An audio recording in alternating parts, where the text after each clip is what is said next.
Muhammad's saying now, well, I thought I should be eulogized by at least one president. And by making you last in a long, long, long, long line, I guaranteed you a standing ovation. I'm trying to think of what has been left unsaid. First, Lonnie, I thank you and the members of the family for telling me that he actually, as Brian said, picked us all to speak and given me a chance to come here.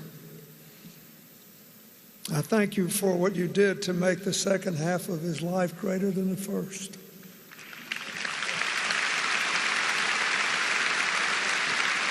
I thank you for the Muhammad Ali Center and what it has come to represent to so many people. Here's what I'd like to say. I spend a lot of time now, as I get older and older and older, trying to figure out what makes people tick, how do they turn out the way they are, how do some people refuse to become victims and rise from every defeat.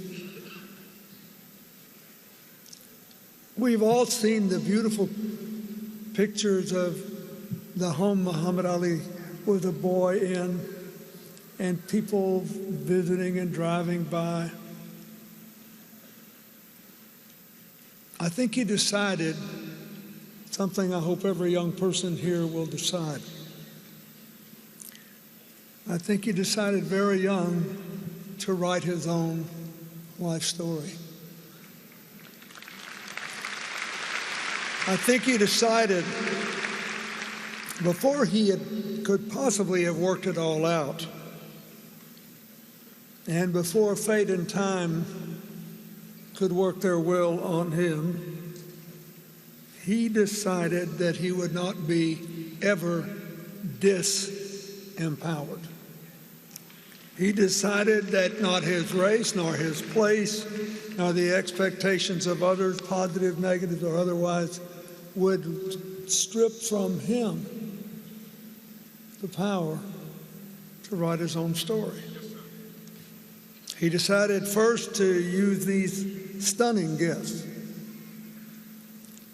his strength and speed in the ring, his wit and way with words in managing the public, and his mind and heart to figure out at a fairly young age who he was, what he believed, and how to live with the consequences of acting on what he believed. A lot of people make it to steps 1 and 2 and still just can't quite manage living with the consequences of what he believed. For the longest time, in spite of all the wonderful things that have been said here, I remember thinking when I was a kid, this guy is so smart. And he never got credit for being as smart as he was. And then, I don't think he ever got the credit for being, until later, as wise as he was. In the end, besides being a lot of fun to be around and basically a universal soldier for our common humanity, I will always think of Muhammad as a truly free man of faith. And being a man of faith, he realized he would never be in full control of his life. Something like Parkinson's could come along. But being free, he realized that life still was open to choices. It is the choices that Muhammad Ali made that have brought us all here today in honor and love.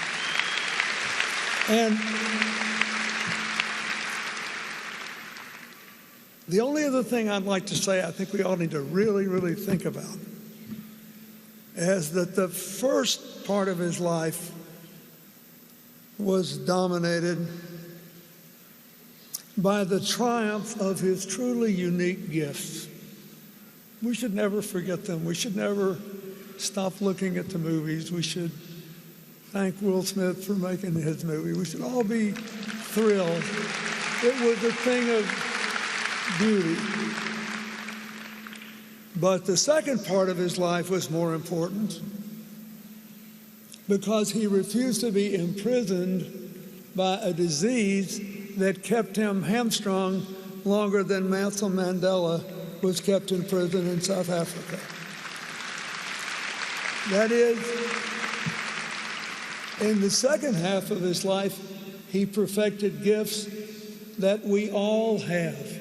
Every single solitary one of us have gifts of mind and heart. It's just that he found a way to release them in ways large and small.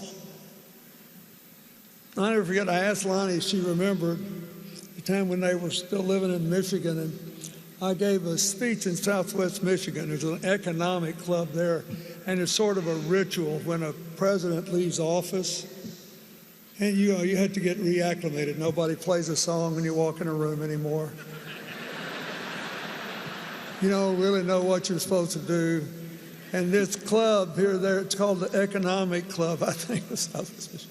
They're used to acting like you still deserve to be listened to, and you got to get reacclimated. So they came to dinner, and they sat with me at this dinner. And he knew, somehow he knew,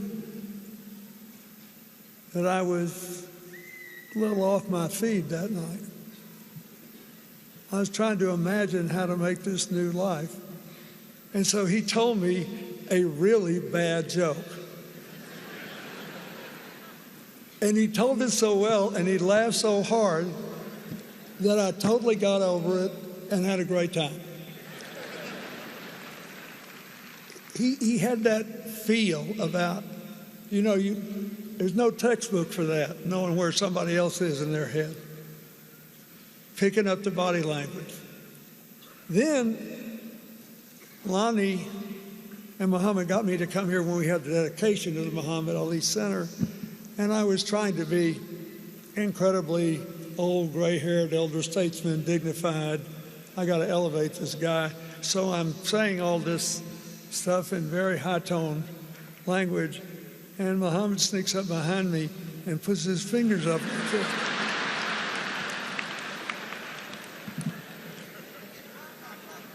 Finally, after all the years that we had been friends, my enduring image of him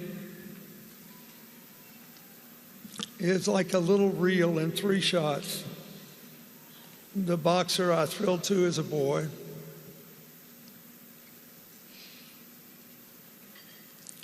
the man I watched take the last steps to light the Olympic flame when I was president. And I'll never forget it. I was sitting there in Atlanta.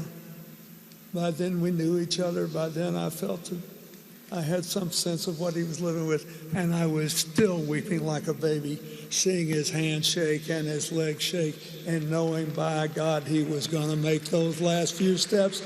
No matter what it took, the flame would be lit, the fight would be won, the spirit would be affirmed. I knew it would happen.